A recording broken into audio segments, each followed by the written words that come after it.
Anise review চাচ্ছিলাম। ওই চিচিবি চাচ্ছি। জি, এই ড্যান্সটা আপনার কেমন লাগছে? ভালো লাগছে। ভালো লাগছে আপনার? আর এই দুইজন ফালতু ড্যান্সারের বিষয়ে আপনি কি বলছেন? ইয়ে ভালো লাগছে। আর কি ভালো ড্যান্স করে?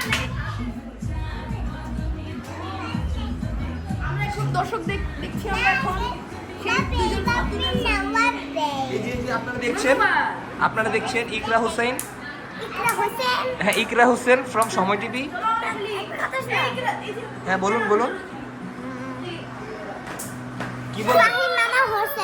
হ্যাঁ এই দেখেন। ফাহিম মামা হোসেন। হ্যাঁ এই যে আপনি কিছু বলেন।